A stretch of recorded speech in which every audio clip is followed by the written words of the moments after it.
Morning sir. Good morning. बैठिए। Thank you sir. कुछ बताइए अपने बारे में। सर मेरा नाम सल्तनत परवीन है। मैं यूपी के लखनऊ ज़िले से बिलोंग करती हूँ। मैंने अपनी ग्रेजुएशन में कंप्यूटर साइंस से बीटेक किया है फ्रॉम इंटीग्रल यूनिवर्सिटी इन 2016। उसके बाद से सर मैं प्रिपरेशन में हूँ और यूपीपीसीएस में ये मेरा 4th अटैम्प्ट है। और सर मेरी हॉबीज़ जो है वो वॉलीबॉल खेलना और अप साइकिलिंग है सर। आप ये बताएं सर कि अभी हाल ही में आपके लखनऊ में, आपके शहर में कुछ खास आयोजन हुआ? जी सर। क्या था? सर सबसे पहले तो ग्लोबल इन्वेस्टर समिट 2023 ऑर्गेनाइज हुआ था। उसके बाद सर जस्ट नेक्स्ट डे से G20 मीटिंग थी सर। तो ग्लोबल जो इन्वेस्टर समिट है उसको आप किस तौर पर देखती हैं? क्या ये यूपी के लिए बेनिफिशियल होने जा रहा है? कुछ इसका क्या लाभ हो सकता है सर? क्या ऐसा पहले कभी नहीं हुआ? कुछ नया हो रहा है जो इससे पहले कभी किसी सरकार में या कभी कुछ हुआ ही नहीं? सर जो ग्लोबल इन्वेस्टर समिट है वो कोई नया कॉन्सेप्ट नहीं है। ये पहले भी दूसरे राज्यों में भी हो चुका है, इनफैक्ट यूपी में भी हो चुका है, जिससे कि हमारी उत्तर प्रदेश में इन्वेस्टमेंट के पोटेंशियल बढ़े हैं। इस बार वाला समिट सर इसलिए खास है क्योंकि जो अमाउंट आया है 33.5 लाख करोड़, ये एक बहुत बड़ा अमाउंट है। और इससे यूपी का जो बेसिकली जो रीजनल डिस्पैरिटी वाला जो एक चैलेंज है उससे कम करने की ज़्यादा पोटेंशियल है इसमें सर।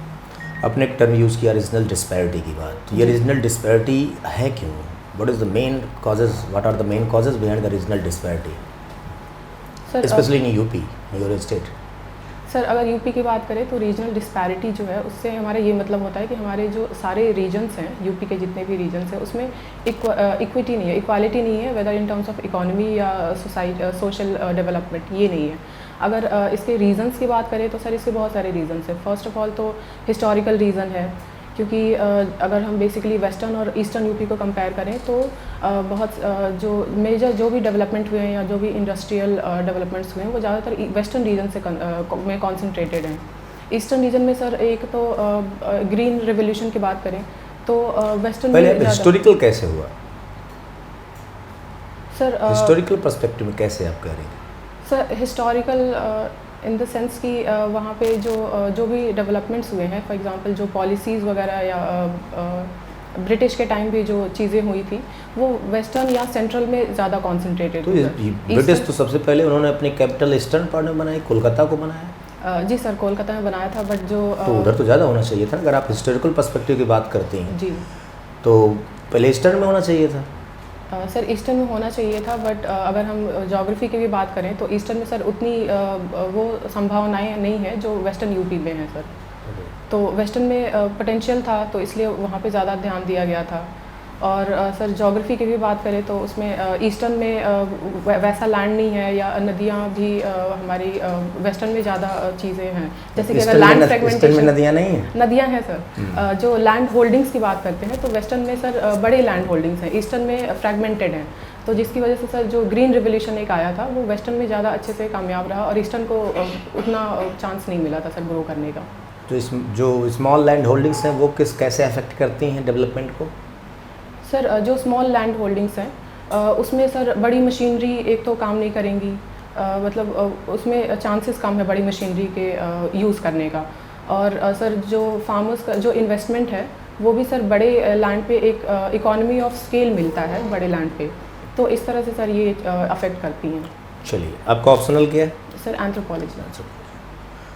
तो ये इसमें आप ये बताएं कि अंडमान निकोबार जो आइलैंड है हमारा एरिया है, उसमें इसकी जो स्टडी है, जो रेसेस हैं, तमाम सारी चीज़ें हैं, उसमें क्या कुछ हाल फिलहाल में कुछ आपने देखा कि वहाँ कुछ विशेष है इस पर एंथ्रोपोलॉजी के संदर्भ में कुछ विशेष कुछ घटित हुआ है? सर उद्घाटन तो नहीं, बट इवेंट से रिलेटेड एक हुआ था, वो अभी रिसेंट का नहीं है, 1-2 साल पहले का है, जो यूएस के एक नागरिक की हत्या हुई थी वहाँ पे। अच्छा, तो एंथ्रोपोलॉजी आपको उस एडमिनिस्ट्रेशन में कैसे हेल्प करे? सर एंथ्रोपोलॉजी एक ऐसा सब्जेक्ट है जो कि एक हॉलिस्टिक स्टडी करता है किसी भी सोसाइटी का। उनकी कम्युनिटी का, उनके रहने का ढंग का, उनके कल्चर का, उनके सोशल जो भी उनके रिलेशंस हैं उनका, उनकी किनशिप की जो भी रिचुअल्स हैं उनको स्टडी करता है। तो सर एंथ्रोपोलॉजी के माध्यम से हम एक कोई सोसाइटी को एक हॉलिस्टिक वे में स्टडी करते हैं उनके पर्सपेक्टिव से। तो अगर हम किसी सोसाइटी की अगर बुनियादी चीज़ों को या उनके ग्राउंड स्तर पे जो चैलेंजेस हैं अगर हम उनको स्टडी करते हैं तो हमारी काफ़ी हेल्प मिल जाती है पॉलिसी फॉर्मुलेशन में। तो अकॉर्डिंगली हम वहाँ पे ग्राउंड लेवल पे इम्प्लीमेंट कर सकते हैं सर। मंगोलाइड की कुछ स्पेसिफिक कैरेक्टरिस्टिक्स बताइए।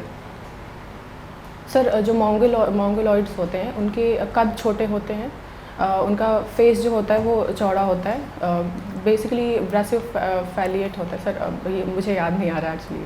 तो जी पता तो होना चाहिए, जी सर, पता सब्जेक्ट होना है और ये तो कोर बातें हैं उनसे जो कि। जी अच्छा बताइए, ट्राइबल्स क्या हैं? सर ट्राइबल्स एक सोशल ऑर्गेनाइजेशन, एक कम्युनिटी है जिनका जो बहुत पहले से जैसे कि सर ट्राइबल्स मैं फिर से एक बार प्रयास करना चाहूँगी। ठीक है बताइए। सर ट्राइबल्स एक सोशल ऑर्गेनाइजेशन है, ह्यूमन सोशल ऑर्गेनाइजेशन, जिसका जो एग्जिस्टेंस है वो बहुत पुराना माना जाता है। और ये नेचर के जो मेजॉरिटी ऑफ द ट्राइबल्स हैं वो नेचर के ज़्यादा करीब होते हैं। इनमें sir social organisation, social hierarchy नहीं होता सर। एक बात ये बताएं कि बार बार ये बात होती है कि इनको मेन स्ट्रीम से कनेक्ट करना है, जी।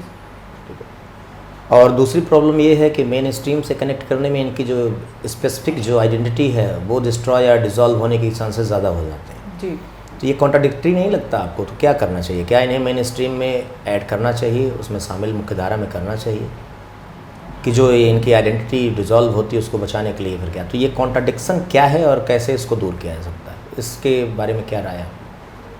सर हमारे देश में जो ट्राइबल डेवलपमेंट रिलेटेड जो भी स्कीम्स हैं या जो प्लानिंग थी वो बहुत अलग अलग लेवल पे हुई हैं। इसमें कई सारे अप्रोचेस देखने को मिले हैं। एक आइसोलेशन मिला है जिसमें कि ये कॉन्सेप्ट था कि ट्राइबल्स को पूरी तरह से आइसोलेट करें, उन्हें अपने खुद के उस पर डेवलप करने दें।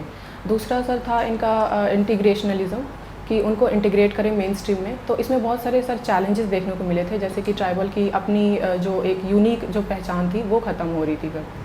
तो सर जहाँ तक मुझे लगता है ट्राइबल पंचशील जो डेवलप हुआ था उसमें सर एक प्रोविज़न ये था कि ट्राइबल्स को उनके अनुसार उनका जो कल्चर है या उनकी जो अपनी पर्सपेक्टिव है उसके हिसाब से डेवलप करना चाहिए।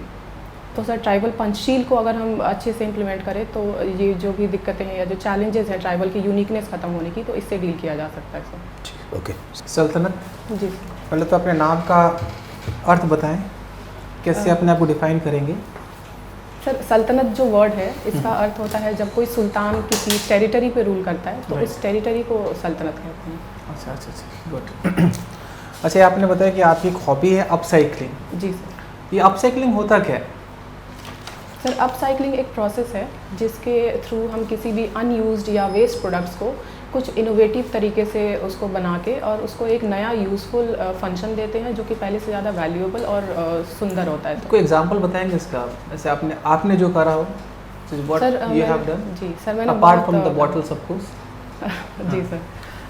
सर मेरे घर में जो मैंने किया है, मेरे यहाँ ऑयल टिन का एक डब्बा आता है तो उसको मैंने बीच से काट दिया था और उसमें सर मैंने गार्डनिंग लगाए थे, जैसे उसमें धनिया बो दिया था और ये सब लगाया था सर। गुड। अच्छा, आपने बोला कि जो इन्वेस्टर समिट हुआ था जी, ये पहले भी यूपी में हुआ था ये जी। तो पहले का क्या स्टेटस है? हम लोग काफ़ी खुश हो रहे हैं कि अभी यहाँ पर 33 लाख करोड़ के आसपास इन्वेस्टमेंट आने का चांसेस हैं यहाँ पर जो है। सो पहले भी ऐसे कुछ हुआ होगा, पैसे पहले भी कोई इन्वेस्टमेंट के आने की बात हुई होगी, तो पहले का अभी क्या स्टेटस क्या है उसका? Sir what is the status of the last summit? Sir इससे पहले जो इन्वेस्टर समिट हुआ था उसमें अराउंड 4 लाख करोड़ आया था। अच्छा, 4 लाख करोड़ आया था। ये देखो, एक होता है आना, इन्वेस्टमेंट में अभी आया नहीं है, अभी तो केवल आने की बात चल रही है कि अभी इन 5-6 लोकेशंस में हम लोग इन्वेस्टमेंट करेंगे। जी सर। ठीक है, लेकिन उसमें भी कहीं ना कहीं हमको रीजनल डिस्पैरिटी नज़र आ रहा है ना, जी। इम्बैलेंस नज़र आ रहा है कि अभी भी क्या हो रहा है कि ज़्यादातर इन्वेस्टमेंट जो कहाँ चला गया वो वेस्ट में चला गया। ठीक है, ईस्ट में भी कुछ ही डिस्ट्रिक्ट्स में आया यहाँ पर जो है, still we are unable to meet out this particular regional imbalance. तो उसमें आपकी क्या राय है कि कुछ हम लोग मैनेज कर पा रहे हैं कि नहीं कर पा रहे हैं इस रीजनल इम्बैलेंस को? सर जो पिछला वाला इन्वेस्टर समिट हुआ था मैं और अभी जो की बात करूँ, अमाउंट आया अभी की हम था, लोग बात कर रहे हैं यहाँ पर, ये अभी हाल ही में जो आई है, जी still it is showing the regional imbalance. जी तो उसको आप कैसे दूर करेंगे? अभी भी क्या हो रहा है, बनारस में गया इन्वेस्टमेंट जो है जी ना, अभी जहाँ पर ज़रूरत हो जगह पर नहीं पहुँचा ये। राइट। तो how will you manage this particular imbalance? अब आप क्या करेंगे यहाँ पर? सर जहाँ तक इम्बैलेंस की बात है, जो पिछली बार जो इन्वेस्टमेंट आया था उसमें ज़्यादातर जो है अराउंड 70 to 80% वेस्टर्न रीजन के लिए था। हाँ। लेकिन इस बार जो आया है वो काफ़ी हद तक कम देखने को मिला है, क्योंकि अराउंड 27% नोएडा में गया है, वेस्टर्न साइड में गया है। तो बुंदेलखंड एरिया को भी अच्छा खासा इन्वेस्टमेंट मिला है, प्लस ईस्टर्न रीजन और सेंट्रल यूपी को भी अच्छा इन्वेस्टमेंट मिला है। जहाँ तक सर इसके रीजनल डिस्पैरिटी कम करने की बात है, तो मुझे लगता है सर अगर इसको हम ग्राउंड लेवल पे इफेक्टिव इम्प्लीमेंटेशन दें लेटर एंड स्पिरिट के टर्म्स में। कोई एक स्कीम बताइए जो कि कुछ हद तक इसको एड्रेस कर रही है, सेंट्रल गवर्नमेंट की स्कीम जी which is there to address this particular problem, especially in the district. ऐसे कोई स्कीम जो आप बताना चाहेंगे? सर जो इकोनॉमी की एक स्ट्रेंथ है वो है ट्रांसपोर्टेशन लिंकिंग। स्कीम बताइए, स्कीम कोई। सर एक्सप्रेसवे डेवलपमेंट प्रोजेक्ट चल रहा है अभी। अच्छा, एक चल रहा है आपका one product one district, one district one product है ये सर। चल रहा है यहाँ पर जी जो है।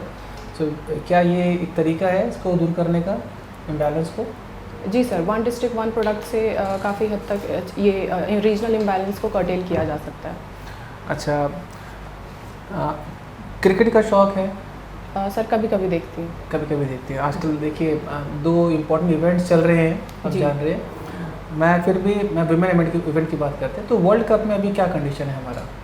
सर अभी इंडिया की अंडर 19 गर्ल्स टीम जो है वो विनर रही है। वर्ल्ड कप T20 में क्या चल रहा है? T20 में सर मुझे अभी ध्यान नहीं आ रहा है। So who is the captain of Indian women cricket team in T20? Captain कौन है? सर मुझे श्योर नहीं है, मैं गेस करूँगी अगर आप स्मृति allow करें। मंधाना के बारे में जानते हैं? जी सर। वो कौन है? काफ़ी फेमस है, काफ़ी नाम उनका हो रहा है। जी सर, ये Indian women national cricket team की एक प्लेयर है। सो अच्छा, आपके शहर से गोमती रिवर निकलती है, नदी जी निकलती है। जी ये कहाँ से इसका ओरिजिन है, कहाँ पर जाके मिलती है गंगा से?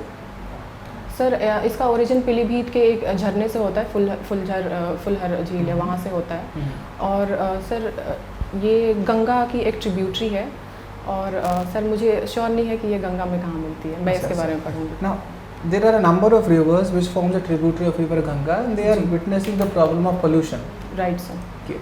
So, what could be the step we can take just to control this pollution? Sir Ganga की जो ट्रिब्यूटरीज़ हैं, इनफैक्ट गंगा में बहुत ज़्यादा पोल्यूशन है, स्पेशली जब ये कानपुर रीजन से एंटर करती है और वहाँ से निकलती है। तो सर इसको पोल्यूशन कम करने के लिए सरकार ने ऑलरेडी कदम उठा रखा है, जैसे कि नमामि गंगा प्रोग्राम है या पेयजल सुरक्षा अभियान है। ये सब चीज़ें हैं जिससे पोल्यूशन कम करने के चांसेस हैं। इसके अलावा सर हम कम्युनिटी को अवेयर करा सकते हैं, like mass awareness campaigns organise करा सकते हैं। जो रिलीजियस जो चीज़ें निकलती हैं वो ज़्यादातर नदियों में बहाने का प्रचलन है। तो अगर कम्युनिटी का माइंडसेट अगर हम इस लेवल पे चेंज करा दें तो इससे काफ़ी हद तक सर पोल्यूशन कर्टेल किया जा सकता Recycling also, you're upcycling also. है। अपसाइक्लिंग, राइट सल्तनत जी, आप लखनऊ से हैं। जी सर। तो लखनऊ के कुछ सांस्कृतिक स्थलों के बारे में बताइए, कौन कौन से ऐसे सांस्कृतिक और ऐतिहासिक स्थल हैं, विशेषकर ऐतिहासिक स्थलों के बारे में? सर अगर लखनऊ के ऐतिहासिक स्थल के बारे में बात करें तो सबसे पहले इमामबाड़ा का नाम आता है। जी। रूनी गेट है वहाँ पे, बेगम हजरत महल पार्क है, रेजिडेंसी है, तो ये सारी चीज़ें हैं सर। और कुछ ऐतिहासिक स्थलों में कुछ मिस तो नहीं हो रहा है, कोई बड़ी चीज़? सर फिलहाल यही आ रहा है। काकोरी स्थल है क्या लखनऊ? सर काकोरी एक प्लेस है। ये कुछ दिन पहले उत्तर प्रदेश सरकार ने काकोरी षड्यंत्र या काकोरी कांड का नाम बदल दिया, जी और काकोरी कांड का नाम बदल के काकोरी ट्रेन एक्शन कर दिया। Right sir. तो किस उद्देश्य से ऐसा किया गया? काकोरी षड्यंत्र को काकोरी ट्रेन एक्शन क्यों कहा गया? हम लोग इतिहास में पढ़ते भी बहुत दिनों से आए, जी सर। आपने भी यही पढ़ा हो, जी। लेकिन अभी हाल फिलहाल में प्रदेश की सरकार ने उसका नाम काकोरी ट्रेन एक्शन कर दिया। ऐसा क्यों किया गया? सर जो काकोरी हत्याकांड या काकोरी षड्यंत्र था, ये ब्रिटिश के जो हिस्टोरियंस थे, ये ब्रिटिश के पर्सपेक्टिव से लिखा गया एक टर्म दिया गया था हत्याकांड। क्योंकि देखा जाए तो वहाँ पे जो स्वतंत्रता सेनानी ने जो काकोरी ट्रेन की रॉबरी की थी, तो ये ब्रिटिश का नुकसान हुआ था और वो बेसिकली इंडियन फ्रीडम मूवमेंट में हेल्प किया था।